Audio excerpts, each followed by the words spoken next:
အားလုံးပဲမင်္ဂလာပါတော့ရေဝိုင်းနေကြိုဆိုပါရစေကျွန်တော်အောင်ဖြိုးစောပါ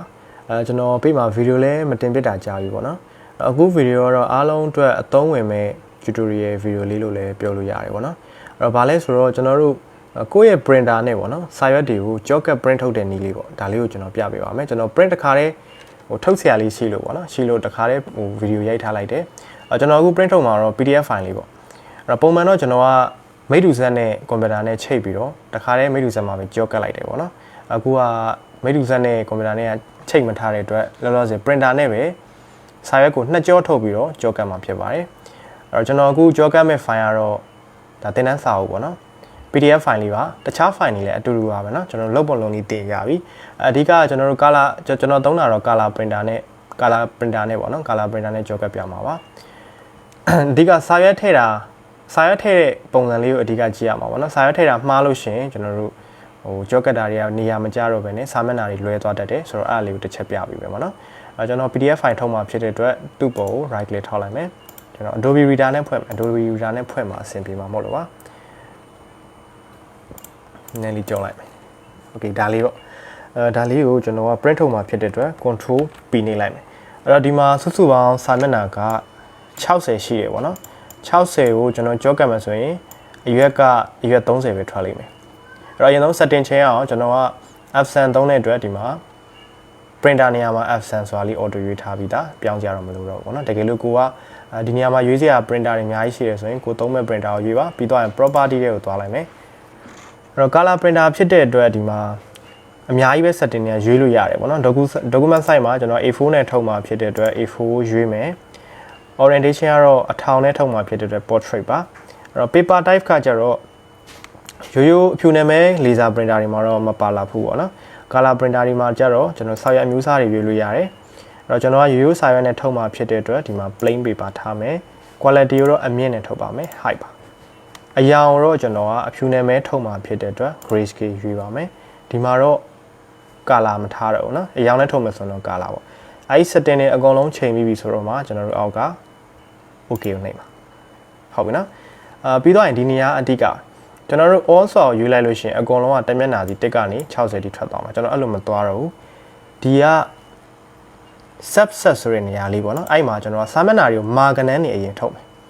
မာဂနန်းအရင်ထုတ်မှာဖြစ်တဲ့အတွက်ဒီမှာ opaque only ဆိုတာလေးကျွန်တော်ရွေးလိုက်မယ်ကျန်တဲ့ setting မရွေးတော့နော် opaque only ဆိုတာရွေးလိုက်မယ်အဲ့ဒါဆိုရင်ကျွန်တော်တို့ဒီမှာအရွက်30ပဲထွက်လိမ့်မယ်ပြီးသွားရင်အဲ့ဒါကို printer နဲ့တကြော့ပြန်ထည့်ပြီးတော့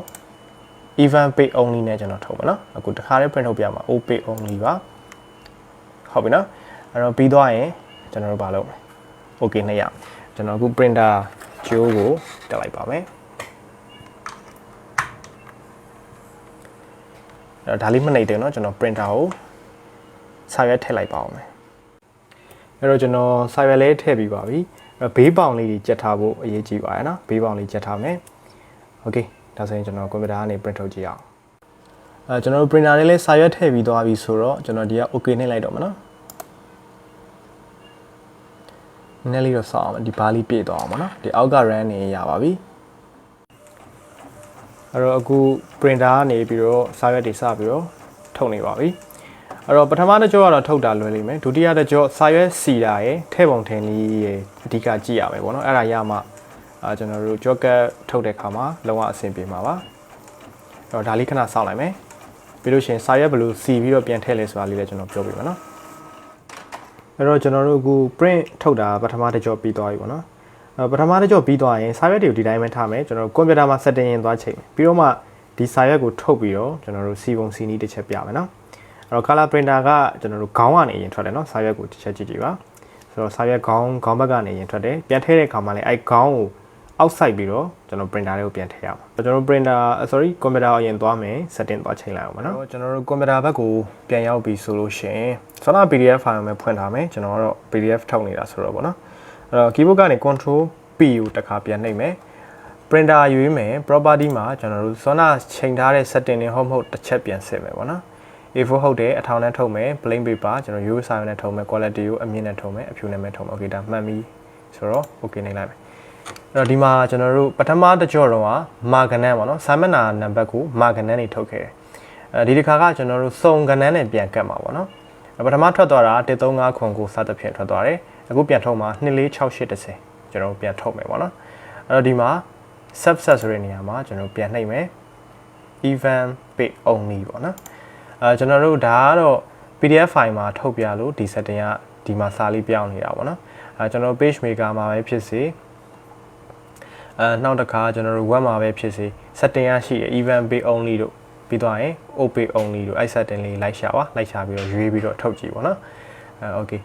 ဒါလေးရပြီဆိုရင်ကျွန်တော်ဘာလုပ်မလဲဆို okay နှိပ်လိုက်တော့မယ်sorry okay မနေသေးဘူးစာရွက်ကိုစီမယ်နော်စာရွက်စီပုံစီလေးပြမယ်ပြီးတော့မှကျွန်တော်တို့ okay နှိပ်မယ်ဒါလေးခဏထားလိုက်မယ်ကျွန်တော် printer ဘက်ကိုပြန်သွားရအောင်နော်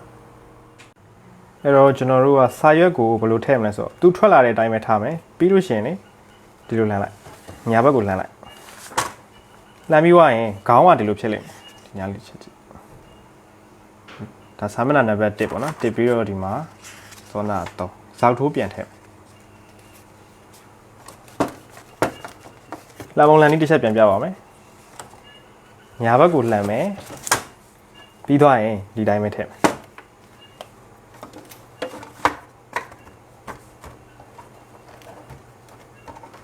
အဲ့ဆိုကွန်ပျူတာကနေ run လိုက်ရင်ရပြီသူ auto ပြီးသွားလိမ့်မယ်ဟုတ်ကဲ့ခုနကစာရွက်စီရလည်းရပြီ